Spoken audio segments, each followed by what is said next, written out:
We are live. How's everybody doing today? It's good to be back. We are welcoming back Mike Robson. How are you doing, sir?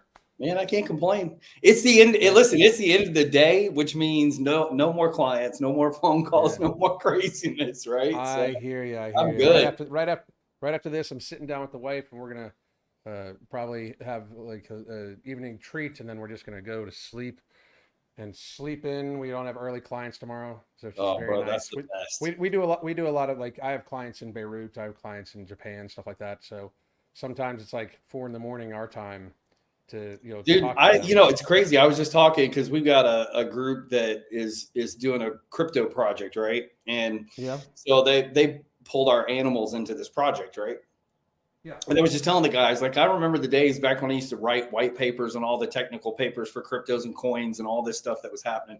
2016, 17, 18, 19, we worked on all that. My clients were literally all over the planet. There were plenty of days where you're getting up at 3:00 in the morning to have that conference call, and you got to get up and be ready. And a lot of times it's for their client. So I'm getting up, and of course, from the waist down, I'm in boxers and socks, but from the waist up, I got my shirt and tie on. I'm ready to go. The thing that's crushing for me is sometimes I sometimes get ADHD driven insomnia, and if I'm having one of them nights, and it almost happened because I know I need to wake up super early. Yeah. So it's like my brain's like, well, fuck it, let's just stay awake. And I'm like, no, dude, all you fuckers, shut up. I'm ready to go to sleep. Well, I tell you, now I've always been one that. I don't know how everybody is in their world. So, some people need that contiguous, 6, 7, 8 hours of sleep. And of course, getting the right amount of sleep definitely matters. There's no question about it.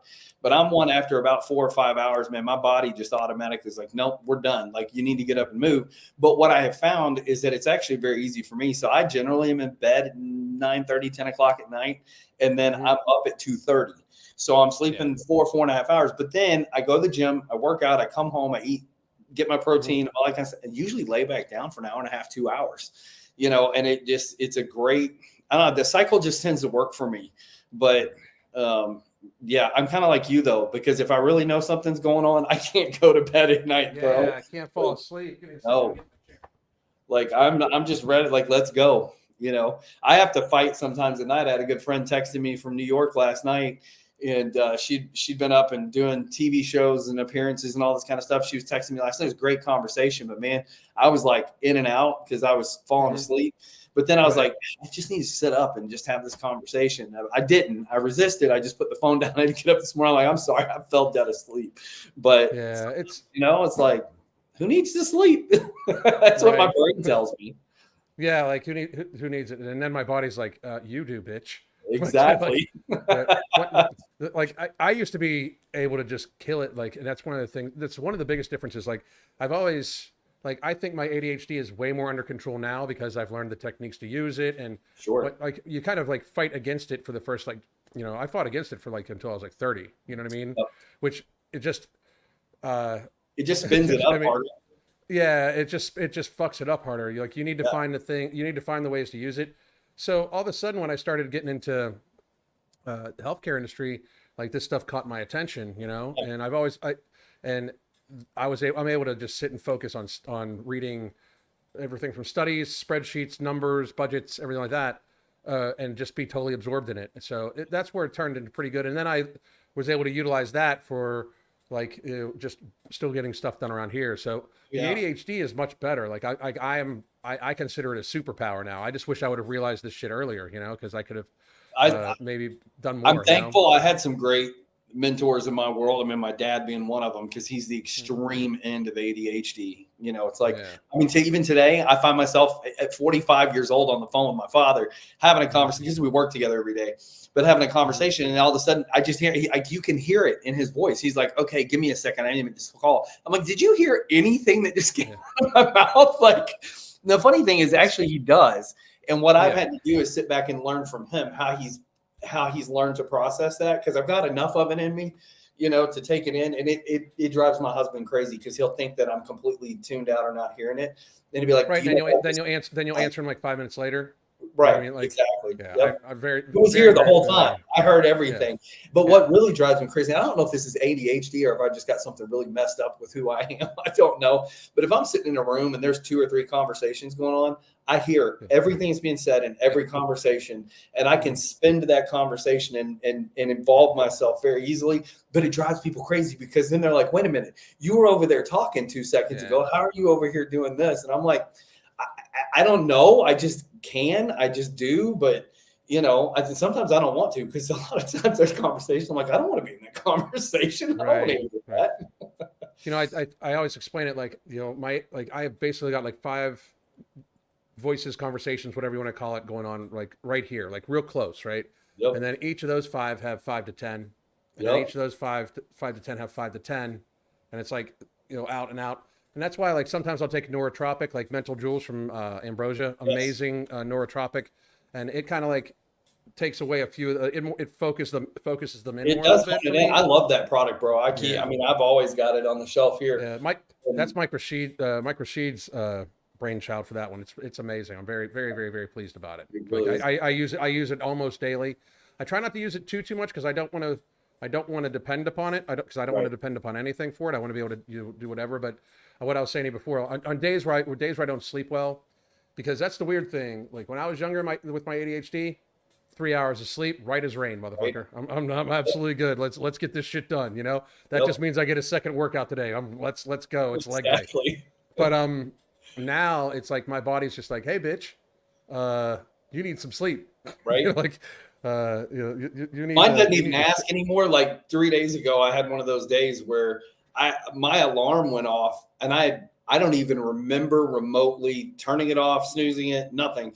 Woke up 4 hours after my alarm, and of course, you have an internal panic. But at the same time, I've also learned to go, my body just told me what I needed, and I'm Mhm. going to lean into that, and it's okay. Yeah, of No deal. course.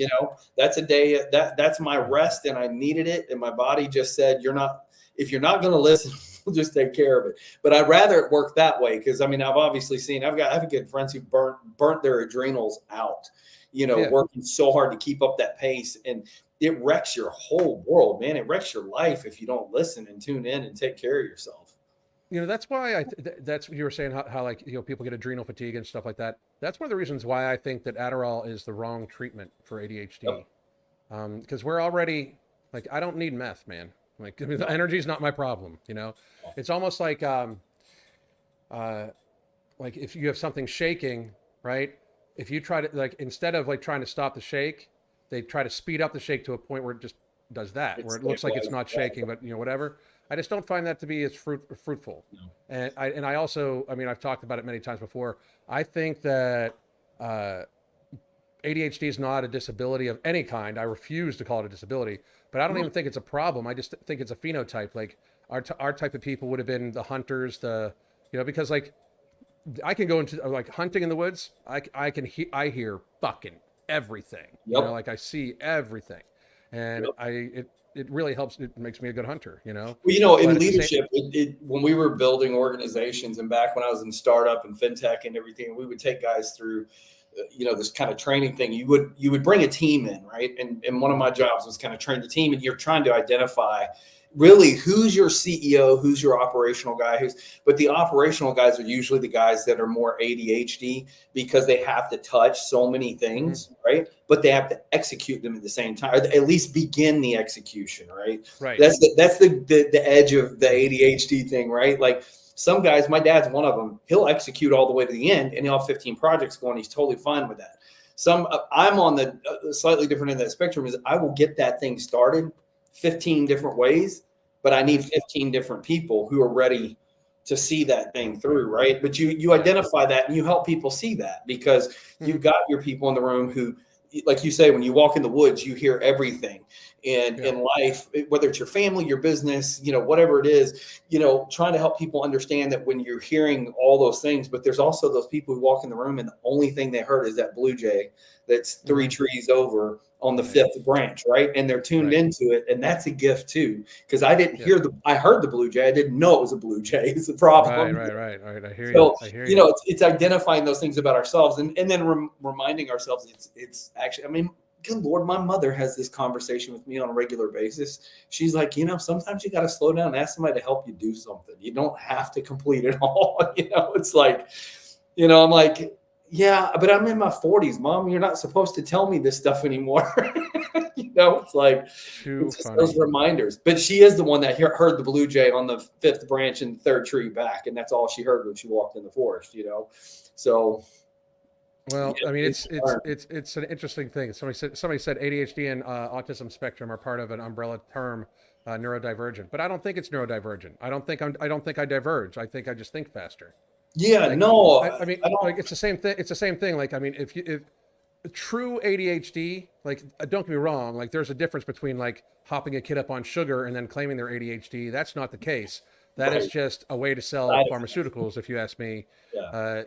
It's negligent for a doctor to put a child on a highly addictive medication without first trying, nutritional outs. To me, it's completely it's malpractice, right? Yeah. And they're not even truly really ADHD. They're just hopped up on speed, basically, which is sugar, right? Yeah. But true ADHD. I mean, there's a correlation between very high IQ and with people with ADHD and stuff like that. Yep. Oh, that's Sarah. That's me who said that. Hi, how you doing? But yeah, it's like Well, but here's what's so interesting to me, and I think that it even leans into some of the conversations we're having right now in this election cycle, and some of the things that are happening is, when we look at especially childhood development. You and I talked about this just like last week or week before on an episode. We're talking about those medications for kids and how teachers get to lean in and they make these calls, and now doctors are doing it, and parents could lose custody and all this stuff. But part of it to me is that we've taken the educational system and the development system, in America at different stages, from kindergarten up, and we tried to standardize it so much that we've put kids on this, like the measuring stick is just this standardized stick, and it's like, that just doesn't work because we're individuals as humans. I was thankful that, growing up, my parents kind of recognized those traits in me. And then, by the time I was in high school, like I went to a classical education school. We studied things very differently, but I only went to class like 3 hours a day, 4 days a week, because if you'd have put me in a classroom 8 or 10 hours a day, I would have been that classic ADHD kid that they probably would have hopped up on Ritalin or whatever. mm-hmm. And because I get bored too easy, I'm done with it. I moved on. I took the concept in, I kind of put it in the box where it needs to go. If I need to use the skill, the idea, the math, whatever it is, I'll pull it back out from, my repertoire. And it's the way I'm wired. But I think what we've done is we've tried to standardize it, and we've tried to force all of us, kids and everybody, and it's like you said, this conversation where we start to go, is it neurodivergent? Is it this? Is it that? The problem Right. is that you've set a bar that's somehow a standard for everybody across the board, and it just doesn't work. When I'm around people, like, I have a natural ability to pick up language. You stick me in a foreign country for 2 or 3 weeks, I'm going to be halfway fluent in the language before I leave, right? But that doesn't work for everybody. But if you benchmark off of me, now everybody else is going to fall below a standard IQ line, right? But then at the same time, if you benchmark someone who can't pick up a language, now I fall into some weird savant genius that they're probably going to classify me as some sort of weird version of autism, right? I mean, it's just, you've set these things. And so, what's interesting is we've gone through this election cycle, and you hear, the Republican camp, Trump and those, but we've heard it from candidates before. Let's abolish the Department of Education. Let's get rid of these agencies that are setting these standards. We just watched the Supreme Court do away with this Chevron deference, which means those standards can't be enforced because they're not laws. But yet at the same time, we've become a society that functions under this, and we've allowed some weird autocratic, bureaucratic, weird body of people to come in and go, this is the standard. And if you're not somewhere within a variance of this standard, you're divergent, whatever that looks like, or you're not normal. And then we start fixing a problem that's not actually a problem. It's like you said, it's a feature. And so it's a feature. And it just takes an honest conversation. I mean, I've got a good friend of mine who's on a media tour right now talking about autism, saying, I got diagnosed on the spectrum at 29. Maybe not. I don't know. I've done enough life with the person. I don't know. I'm not convinced. But that's the thing. They're diagnosing people. They're diagnosing full-on adults who like are on TV and shit like that. Like I I watch a show called The Challenge on. It came from MTV. It's like drama but sports. I enjoy it, right? And I know a few of the people that are on it, but like the one girl came out. She was like, "We just found out I'm autistic," and like looking for the sympathy shit. Like, bitch, you're 30. You know, you know what I mean? Like, so what? Like, I'm sorry, but like, it's hard for me because like I have good friends who are raising children who have severe versions of it, right? And so you look at it and you go, that nonverbal, non-communicative. Yeah, I mean, like I get it. That's for real, for real. But that's for real. But like, I'm not trying to, because I'm not an expert. I certainly don't know, and it's not my journey, right? Like, you know, I have helped things that other people can't understand. So I certainly don't say it. I stop and wonder, like, we've continued to put labels on everything. And again, we get into the racial stuff or the sexuality stuff in America. We get into all these things and you got to slap these labels. I mean, the pronouns are really the biggest indicator in today's world. Like you put all this, like you can be a non-binary, male presenting, female identifying, queer, lesbian, gay, what I don't, you know, it's like, bro, like you're just a little different. We don't really care what you do when nobody's watching. It's just not my business. But we've done it in every aspect of life. And I just feel like, you know, again, it goes back to our government. It's like shut down big government, shut down all this stuff because we complicated it so much that we don't even know where a baseline is. And the baseline is really just the human experience, right? And for each of us, it's going to be its own journey. Well, speaking of that, and I will segue into our main topic for the day. Talk about a human experience that Donald Trump is having. He's not really having a human experience. I've read just today, that there are like 5 cells in America, like terrorist cells in America, supposedly, that they know about, that are here to, you know, try to take the orange man out. And then we also found out that the Iranians have been spying on Trump and giving the information to the Biden and Harris campaign. Yeah. And I mean, the thing is, like, this is not a, like. Well, but I mean, look, here's what I always say with anything like that. Follow the money, right? Follow the money. So let's go back to the fact that for 4 years, we had a president in office who literally, for all intent and purpose, cock-blocked Iran and said, you're not getting dick from us, nothing at all. You can't have it. So they obviously have reason not to like the man. You know, he's not going to trade with them. They can't make their money. They're cut off. But an administration on either side of that particular individual, one authorized billions of dollars to flow to him. The other one released it. Yeah. So follow the money. It's just kind of logical to me. Like, we're going to listen to a video or two here, but I just want to say, like, I mean, speaking as a 90s Democrat, I'm an independent now. I'm more of a constitutionalist than anything. That's why I give both sides a hard time, but I'm definitely voting for the orange man because I believe in the Constitution. And when the left is openly saying that we don't have a right to free speech, that it's a privilege to talk online, and when, you know, there's no guarantee of free speech for anything, blah, blah, blah. And they're always also talking about mandatory gun buybacks and stuff like that. I'm going to vote with the orange man. Just saying.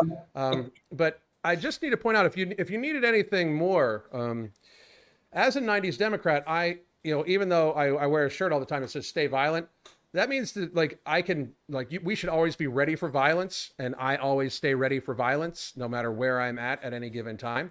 And I train for it, you name it. Like, I'm ready, right? And I think everybody should be. I think that if you're a male in our society and you cannot possibly be prepared for acts of violence, first of all, you're not paying attention to the world around you, and secondly, you're just kind of a pussy.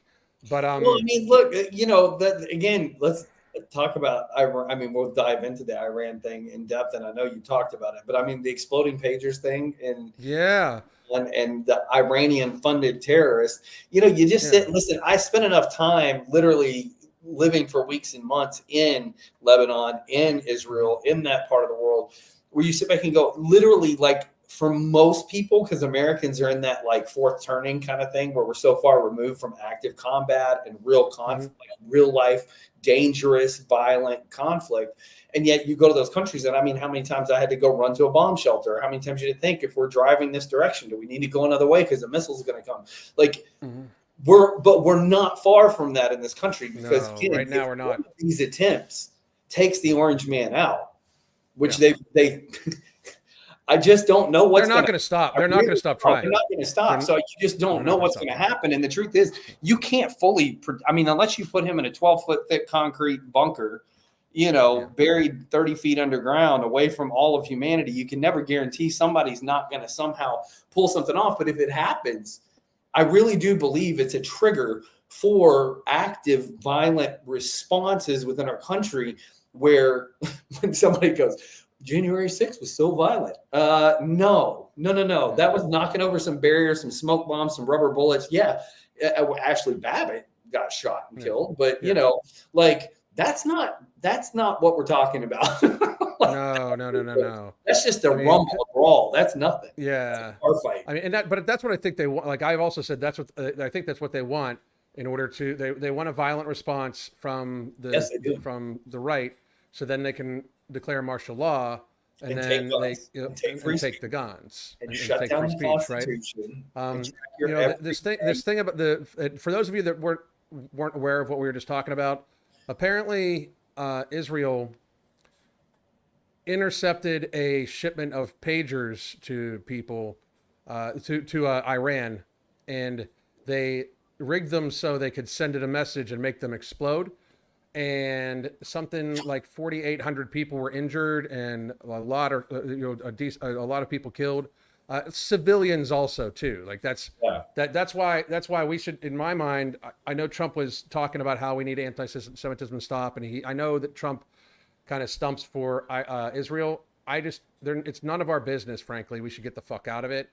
But Iran is also, regardless of what side you sit on, it's a pretty badass move by Mossad to do. Oh something. No, but that's what they do. Like, I mean, like people, like Mossad's some fucking serious ass fucking people. Well, that's what I'm saying. I mean, I think on all sides, to be honest with you, I think all of those people a lot of times are more brilliant than any of us here in the United States, because that's some crazy shit.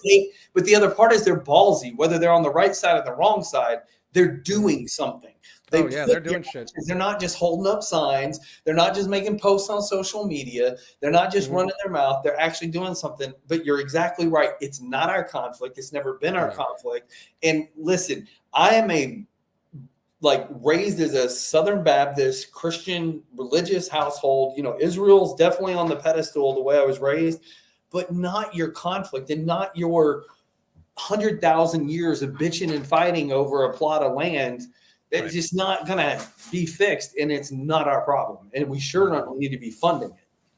You know, but the thought process is, you know, being a constitutionalist and a 90s Democrat, I can honestly say that if you are voting for the side that is literally being endorsed by Dick Cheney and Iran, right? You have a hard time calling yourself a peaceful person. Right. Like, because there's no greater warmonger ever than Dick Cheney. And Iran is literally just interfered with our election. Like, like they actively interfered. This is the, hang on. This is the video we can watch to talk about it here. This is from Tim Young. I think he's hilarious. But here we go. Let's pop this up here. Precisely what was stolen or not, that's up to the Harris team to disclose to them. So we don't know yet, but as soon as we can get more information on that, I'll of course, let you know. Wait, look at her face. So she just basically said that it's up to the Harris administration to reveal the information that was given to them by Iran. What Harris administration? Because I thought we had a Biden administration currently. No, we don't. No, we don't. Wait. No, we don't. We don't. No, we don't. Right? We do not. We did not have a Biden administration. It's never been a Biden administration. At best, it was Obama, Obama third term. It's just at crazy to best. me to watch in this cycle too. They continue to just create this distance. I'm like, you were the goddamn vice president for Joe Biden, and all of a sudden there's no Biden. And it's just it's just nuts. It's just a symptom of the craziness that's going on. But yes, it also wouldn't surprise me, and I know this sounds a little conspiratorial, but it wouldn't surprise me if they offed Biden and blame the right at all. It wouldn't surprise me even a little bit. And that way, that way Queen Kamala could come in, and then she gets to write her executive orders, doing whatever she wants to do, and then she gets to start a war, and then we don't have an election. Bingo. I mean, people like that's the thing. Like, I'm very happy that like people are very energetic about Trump and everything like that. But so many people have their eye off of the ball. It's very scary because they cheat. You know, like I mean, like if you're expecting them not to cheat, and the funny thing is we're expecting them to cheat only in the same way they cheated last time. You don't think that they're going to evolve this? Like they've already, I mean, nothing. I have a hard time believing that the 2 attempts already weren't in some way a setup. Like the first one, especially the first one looked like a setup by the Secret Service. It just absolutely did. It looked like somebody paid somebody to throw a ball game. I mean, it was just so blatant. Yes, it really looked like that. It really, really, really did. And then it wouldn't surprise me if they did any of that stuff. Like these are people like, dear Democrats, you realize you have not picked your candidate in 3 presidential cycles, right? You have in 3 presidential cycles. The last over a decade, your vote has not mattered on who ran for president under your party ticket. That alone means if you're still voting Democrat, I got to question your judgment, right? Because like the people that talk about democracy don't let you use democracy to elect the candidate. Right. So I wonder about that. But let's finish here what they're saying. And I love her face because she's as shocked as I was the first time I watched this. Wait a minute. So Biden, I just want to make sure I've got the facts right because they don't sound fair. So the Biden-Harris campaign can decide whether or not the FBI can see what was stolen, and the Biden-Harris campaign can then decide whether or not Donald Trump, a competitor in a presidential election, whom the material was regarding and stolen from, can actually see what was taken. Well, so in some instances, the FBI can just wholesale, demand that information be turned over and actually get it themselves. Other instances, they have to ask the owners of the information to provide it to them. We don't know exactly which can we instance ask on their behalf? We absolutely can. Yeah, that's a great question. I mean, Basically, what was stolen. I mean, that's insane. I just can't. I can't even in my brain. Just a national security issue. Take all the technicalities she just said. You have a foreign entity who is actively provoking potentially a world war and creating issues, not just with Israel, but across the board because of their involvement in other things. And you got them interfering in a public election in the largest constitutional republic entity on the planet that still exists, a free nation. And again, the same people who couldn't even close our border, which again, intentional. I don't care how you view it. You're wrong if you don't think it's intentional. It's just dead wrong. But here again, the border is wide open. We're susceptible and at danger on an international scale. Basic common sense says everybody, including the entire American public, has access to that information to understand, to judge what the threat actually looks like, and then make a decision on how you respond as a nation. I mean, this could be just a slow red dawn without them parachuting in. Everybody realizes that, right? Like, I mean, it's probably 15 million people have crossed this border illegally. If even think about this, if even just even just 10% of them, 1.5 million are combatants, and they're already embedded in places in the United States. Like, people get there faster. Come on now. Like, I mean, I find it insane that one of the like I saw a video of Kamala Harris earlier today, and she's saying like Trump plans on the first thing he's going to do is a mass deportation, like as if it's a bad thing. Like, I mean, like I'm so like, have we gotten to the point where it is that dichotomous?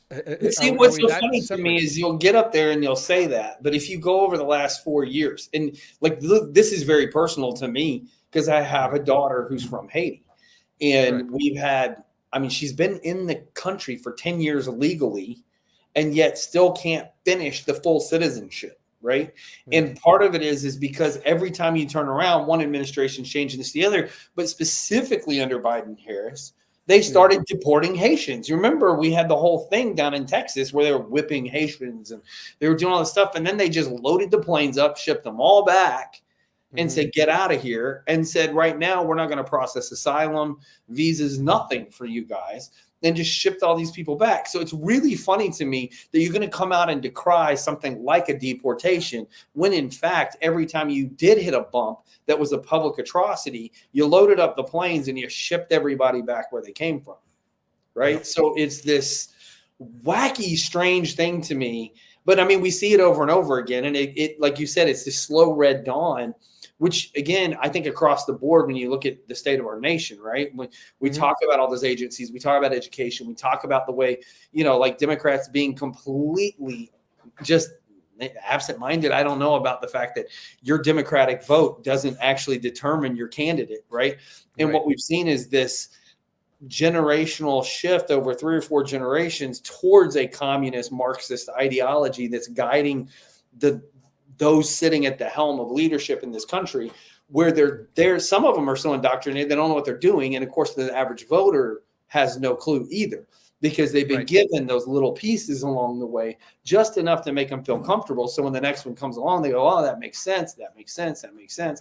So you look up one day and, like you say, the Constitution is completely eradicated because somehow you convince the mass American public that it's okay not to have freedom, that you need somebody to tell you what to do. But it's the same thing. The border is just this trickle in your screwed up international affairs, funding Iran, you know, all these different things that you've done, they're intentional. And like you say, it's a slow move. Yeah. But very slow red dawn. Yeah. You know, my question also is this, like, I'm reading that, you know, the FBI caught the hackers. Like they caught they caught it, right? They didn't catch it. They're the ones that caught it. So why, you know, apparently the information was sent. It was sent to several Biden staffers. Why didn't they come forward and be like, "Hey, Iran just sent us this"?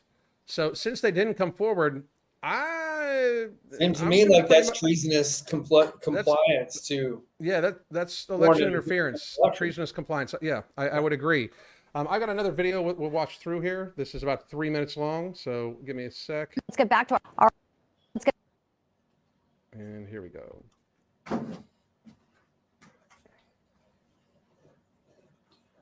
Back to our top story. We're learning Iranian hackers sent stolen Trump campaign information over to Biden, and it happened months ago. Trump reacting on Truth Social, saying in part here, quote, "Wow, just out, the FBI caught Iran spying on my campaign and giving all the information to Kamala Harris' campaign. Therefore, she and her campaign were illegally spying on me, to be known as the Iran case. Will Kamala resign in disgrace from politics?"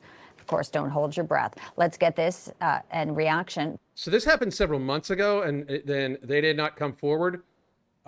Why have we not arrested these people?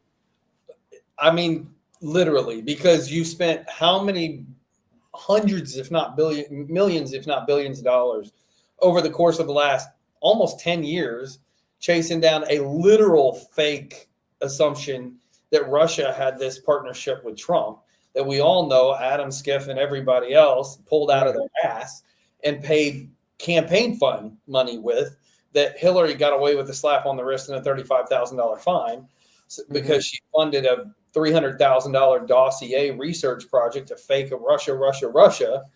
And here we are with literal, and they're literally saying, yeah, it happened. We got it. It's here. They've been doing it. And we've had it for months and we're complicit and we're not telling anybody or turning it over. Like, are you joking right now? It's so fucked up. Like, This, I mean, again, this is election. This is foreign election interference. But it's I mean, it's a national safety issue. I mean, you go back Yeah. and think, how many decades ago did we just literally execute a couple for selling national secrets and colluding as spies for another nation? Like, we're not that far removed from things like that in this country. No, absolutely To not. protect the integrity of our nation and the safety of the people that sit on this side of the border. Exactly. It's unbelievable to me. It's not just about loyalty to a flag or loyalty to an entity. It's about the safety of a way of life, a culture that's protected by something unique that doesn't exist anywhere else on the planet. So you're either going to cherish it and defend it, or you're going to fuck it all up and it's going to go away. Yeah. So we'll let these. I can't believe we're even having this call. I swear to you, dude. I thought I was out of what the fucks said out loud to myself years ago. But the 2020s just keep fucking delivering, because I swear to you, dude, I have said what the fuck out loud to myself almost every day since March of 2020. Absolutely. Something surprises me, and I am a pretty forward-thinking dude. Like, I try to think a few steps ahead of what people are going to do all the time. It's part of what I do. But god damn, we live in a fucking movie. Like, we live in a fucking movie. It's crazy. It's like, okay, so there's so much. Like, we should list off all the shit that happened, like the Maui fires, the train derailments, the food plants all magically catching on fire, like the border just being like Biden just literally signing away border security on the first day and then pretending like, oh, it was Trump's fault. The killing of the Keystone Pipeline so we can import oil from other countries. Like, we're going to blame Putin for gas prices and funding Iran. There's so much there's so much shit that has happened. They told us UFOs were real. They told us UFOs were real in like June of 2020, and so much shit was going on. We were just like, okay. Like, whatever. Yeah, and apparently I read the other day there's a whole nother round of congressional hearings coming because there's all this new footage and stuff that's supposedly coming out around that particular subject. And I'm like, I can't even decide, like, is this just a psyop, a cover to keep us distracted from some shit? Or are we distracted by the bullshit and real thing? Like, I don't even know anymore sometimes. Yeah, I don't. Yeah, it does make it hard. You know, the truth is, I don't care if there's UFOs. That's a big universe. There's other people out there. Great. Maybe we can get smarter and learn something. Let's just hope they don't cross our fucking border and take us over. You know? Reality is, like, I don't know what they are, but in my mind, if they came from, the stars, and they're here, and they're just watching or staying in silent or just flying around and letting people take pictures of them. If they wanted to fuck us up, they could fuck us up. Absolutely. I think we're just the Truman Show for most. Yeah, maybe we're just like hilarious to watch because how ridiculous we are as a species right now. I was going to use the term let's use on here and get us banned. Let's go here. Pleased to bring in right now Missouri Congressman and the chairman of the House Ways and Means Committee, Congressman Jason Smith. Welcome in, sir. It's great to be with you. Donald Trump making that, pointed reaction here. I don't think we'll ever find out what the Biden campaign did with this information. How could we? But it's also so layered because we know that there have been covert Iranian influencers who have visited the government and the White House numerous occasions, Iranians on the security threat watch list. So here we have it. It is an official confirmation. What do you think needs to happen next, and what can Congress do? I mean, this is a serious concern. If in fact this happened, you kidding? This would be foreign interference in an election. We also know the Iranians have made it crystal clear that they want to assassinate Donald Trump. That threat has been out there. Iranians are people that we cannot trust. And if the Biden-Harris administration has worked with them to try to defeat Donald Trump, we need to clean out their closet. Certainly. We had some reaction. That was the toughest thing I think I've heard a Republican say in a long time. Yeah, no, I mean, and it was not said toughly, but it was very No, like, right. but the clean out the closet thing could be taken many ways. Yes. Second attempt on his life, and the suspect, when he was in court, he's smirking, he's smiling. Ryan Wesley Routh here, the Palm Beach Sheriff's Office released a photo of him. And Donald Trump has done several events since then, as you know, last night in Uniondale and also in Flint, Michigan tonight. Here's a bit of what he says in reaction to what went down on his golf course. These encounters with death have not broken my will. They have really given me a much bigger and stronger mission. They've only hardened my resolve to use my time on earth to make America great again, for all Americans to put America first. He's laying out policy. He's taking bullets, dodging bullets. Kamala Harris, meantime, tonight will be with Oprah in Michigan, Congressman. I'll tell you, President Trump is a fighter. He is the toughest. It amazes me how tone deaf the left is also too. Like, Yes. Oprah's not, like, their base does not like Oprah because of the whole Maui thing. But You know even what I mean? Like, beyond that, again, your base is the anti-billionaire, take from the rich, Yeah, give good poor point. distribution. Yet the upper echelon of the voices of influence are the 100 millionaire billionaire types, right? Like it's interesting. I had a conversation with a good friend of mine from Hollywood, whose family is truly at the top of the list of folks there. One of their family members made an endorsement for her at running for president. And not that I was surprised by that, is the Hollywood thing. But what's really interesting to me is the duplicitous nature of the whole thing, because when I was talking to their family member, they're like, yeah, but they get paid to do that. That's not who they're going to vote for. Mm-hmm. Like, it's just reality. Like, we know these things. This stuff's been exposed. I mean, whether it's this stuff from Iran, whether it's the paid influence, whether it's the, nobody voted for this woman, period, ever. Yeah. Gave her enough votes to get anywhere. It's just, you got to step back and you got to be a real dumbass not to see what's actually happening. Exactly. I totally agree.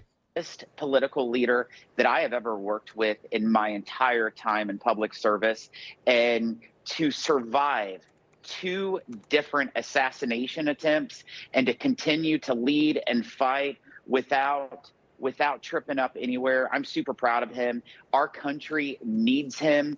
When you look at when he was president of the United States, we had the best economy in my entire lifetime. Right now, under the leadership of Vice President Harris and President Biden, we have an economy that is failing. We've seen the highest interest rates in more than 2 decades. We've seen inflation go up 20.3%, costing every American more to put food on their table, clothes on their backs, and gasoline in their cars. We need Donald Trump.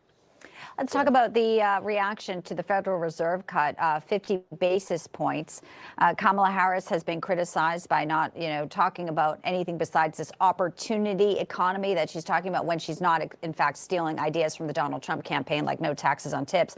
But the market obviously will react. And we had statements before from market movers like billionaire hedge fund, John Paulson saying, if she wins, I will take my money out of the market. I will look at gold. We had Donald Trump yesterday talking about crypto with those new folks and a new business venture.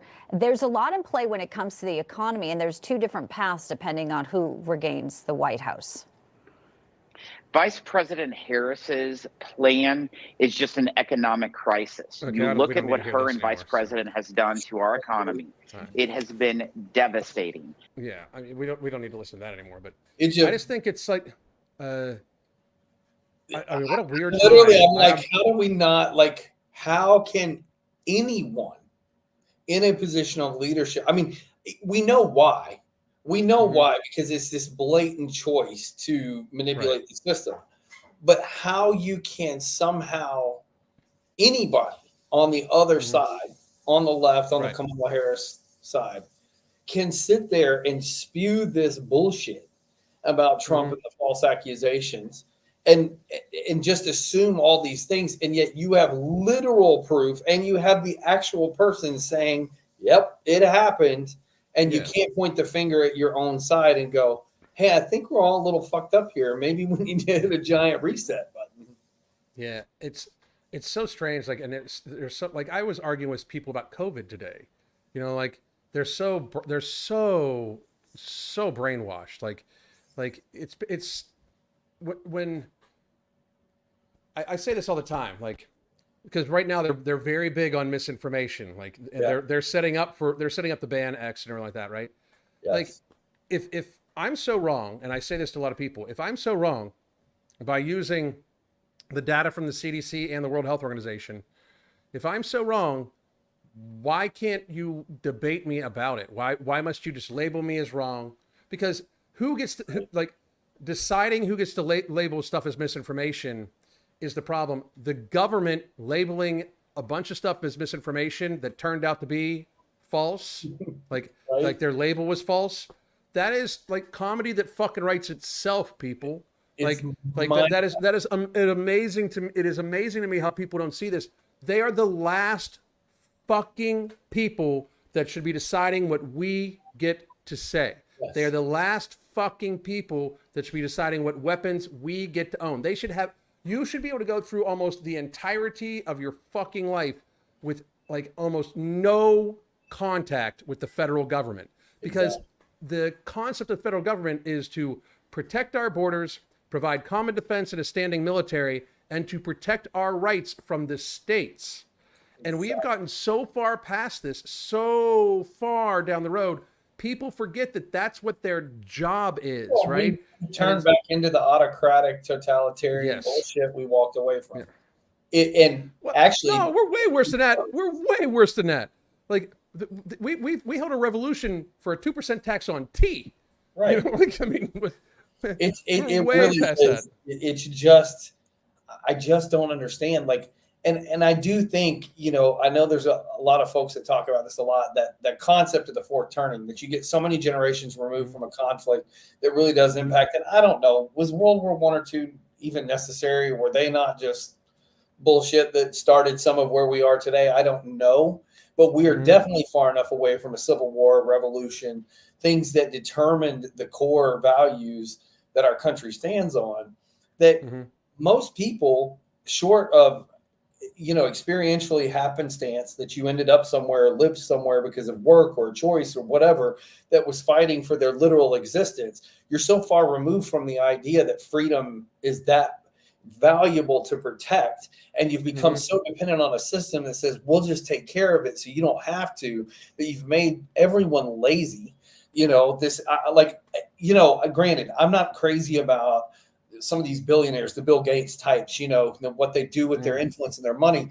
And granted, they pocket it, but when they publicly would come out and say, we're not leaving things to our kids, we'll leave some, but we're not leaving like billions of dollars to our kids. Now they do it in some creative ways. Like Warren Buffett just started giving it to his kids' charities, $10 billion at a time. But, whatever. But the funny thing is, it's not just the big money. It's the generational wealth transfer, which is not a bad thing.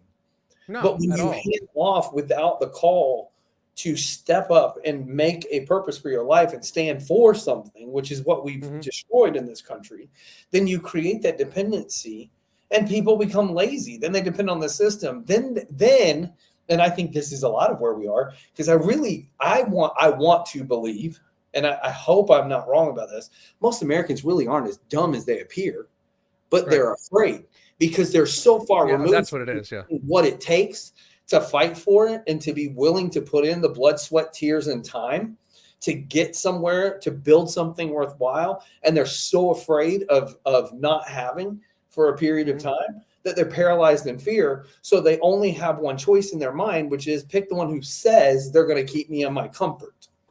Yeah. Well, that's the thing too. Like, that's one of the reasons why we have to make America healthy again. Like, exactly. If we ever want to be great as a country ever again, we have to make America healthy again. And like, it is not going to be easy, because people will resist, because people, again, are lazy and used to it. And I don't know how exactly we're going to do it, but I mean, we have to, because they're a leverage point. Like, I mean, and when I say them, I mean the younger population that is 50% obese. Like, you guys are a leverage point, like, You guys are Well, and even addicted the to ones who pharmacy. aren't, like I saw this commercial, I think it was today. The TV was on, it may have been yesterday, for like a oat milk or almond milk or something, but it's one of these hoity-toity hippie brands, right? Right. And the person that they had representing the brand looks like the average 40 to 50-year-old guy in America looks right now. But I remember watching it thinking, that's become a representation of masculine reality and energy Right. and strength. And it's really fucking sad. Like, but even I realized in me, that's what I recognized. I was like, oh, it's just an average looking dude. But I'm like, Yeah. but when you pay attention, this is a very weak, incapable looking dude. And I think, Well, and I found myself going, that's normal. Like that shouldn't be the case. Well, I did a thing on waist to height ratio today, because that's what, for our clients, we use waist to height ratio, not BMI. Sure. And the reason being is waist to height ratio is clinically shown to be much more predictive of longevity, chronic illness development, pain, cognitive impairment, everything, right, than BMI. And you pull up the statistics, and the statistics on the CDC website from 2018 were that the average American male was obese by BMI, and the average American female was obese by BMI. So, because anything over a 0.58 is considered obese, right? Right. And that's bad. That means over 50% of the population is viscerally obese, which, one more time, is a greater indicator of chronic illness and death. If we used waist to height ratio to gear like who was obese and not, it would capture probably another 15% of people. Exactly. Because you have the skinny fat people who've got the big bellies, no shoulders, no arms, and stuff like that. So it's this thing where we're very far gone, like very, very, very far gone. The average woman weighs like 175 pounds, and at 5'3". Which is nuts, man. Like, that's insane. I'm 6 foot tall, and I'm fairly muscular, and I'm only 195. Yeah, I'm about 185, 190, and I'm 5'9", and I'm big. I'm not big, but I have decent sized legs. I've got very big shoulders. I just carry a lot of weight up through here, right? And it's it's more structure than anything like that. I've got very long clavicles, and my father is 81 years old, 82 years old, 81 or 82. But and I can still stand behind him, and you can't see me. His shoulders are still wider than mine. You know what I mean? Yeah. But the problem is these people are like, the average people are Homer Simpson. Like, the average male in America is a Homer Simpson. And I'm not saying that as an insult. They've been programmed by media. They've been programmed by education. Yeah. And of course our food supply is jacked up. When I think, like, again, you think about just that alone and the lack of, and again, this affects women too. The way the hormones are so overdone, and all of the additives and chemicals and things that are in the food supply today, where you've destroyed the natural ability. Because I know, because we'll joke about guys who go on TRT or PEDs and things like that lift weights, right? And they have rage attacks, and they go crazy, and they act like idiots and all that kind of stuff. But what's really interesting is a hyper masculine guy who's got natural testosterone is going to have those flares anyway. But we find them unusual because someone actually puts it back in their system, and they quit being the Homer Simpson, the cuck to the system, right? But when you don't have that, you may even think, hey, I know this is probably not right. Maybe I could fight against it, but physically you're incapable to withstand the fight. So what do? You just sit back and you just become complacent to, there's nothing I can do. Yeah, and that's where it's at. That, and I mean, as I've lost a lot of weight. I lost over 100 pounds, right? It's not easy by any stretch of the imagination. It's just absolutely not. That's why Ozempic is so big, because they label it as some miracle thing, which, by the way, I'll say this straight up. No morbidity. Our products, No Morbidity and Alchemy, are better than Ozempic, Trizepatide, any of it. It's vastly less expensive, no side effects, and you get much better results. Much, much, much better. I take it every day. I have no physical hunger at all, no food noise, and I am 3 years, 8 months, and 2 days since my last binge, and I have a terrible binging disorder. Terrible. Like, I would binge 10,000 calories a day sometimes. Like, I would eat 10 McDoubles at a sitting with a bowl of ketchup, Sure. And I haven't in years.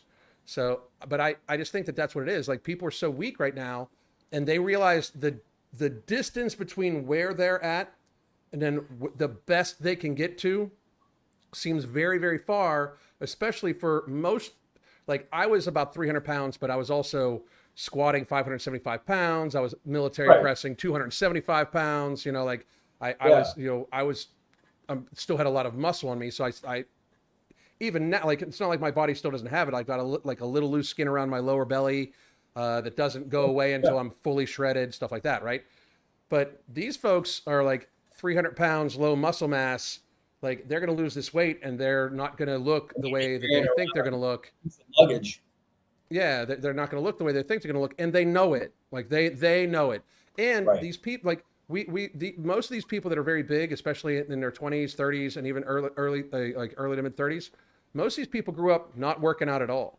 Most of these people, like it wasn't even a thing for them to work out. They've eaten like shit their entirety of their lives by design, which is why I always say, like, we believe the government now, and if you still believe the government now, when we openly know that the food pyramid, it was complete bullshit. Like, we openly know the food pyramid's bullshit. It's widely accepted that the food pyramid's bullshit, and yet we still trust the government. It's mind-boggling to me, like mind-boggling. But on that note, dude, I know you got to run, and I'm gonna go spend some time with the wife because you got that thing you got to go do with that guy and that thing and about the envelope. Yeah, but so it's like a husband. I don't know. I know, I'm just joking. Odd relationships. It's all good, man. Tell the family I said hello. I'll be texting you here in a little while, and thank you very much for coming on. Where can everybody find you? Right on X, Twitter, whatever you call it, just at Michael Robinson. Best place to find us. Lots of different stuff there. Erratic, ADHD, but fun. So check it out. Yeah. All right, man. Thank you very much, and we are out. Peace. So everybody, listen up. If you're anything like how I used to be, where you're terrified of the holiday/gluttony season, because once you start eating the carbs and the sugars that are involved with the festivities, you can't seem to say no. And the next thing you know, 4 months later, you've gained 10, 15, 20 extra pounds that you then struggle to get half of it off or even any of it off over the course of the next 8 months before the next gluttony season. We created Alchemy just for you. We teamed up with the Ambrosia Collective, and we created this glucose disposal supplement made up of 5 patented ingredients at clinically tested human doses, one of which is in C2. It is a seaweed extract, and it is absolutely amazing. In clinical trials, human clinical trials, it has been shown to help reverse prediabetes and type 2 diabetes. It helps raise HDL, lower LDL, lower triglycerides, lower your blood pressure. It has amazing effects on insulin sensitivity. So for those of you that have PCOS, this can give you an extra boost. And 1 in every 4 women has PCOS in our society today. So this will help you with your insulin sensitivity, not to mention that it helps take away the sugar demon. It just knocks it right off your shoulder. I get no sugar cravings when I take this twice a day, 2 capsules at a time. You should go to the Ambrosia Collective right now. Use the code Evening Rants, get 10% off, and get you some Alchemy so you can be prepared for gluttony season and you don't gain that 10, 15, 20 extra pounds, because you'll be able to avoid the sugar demon all holiday season long.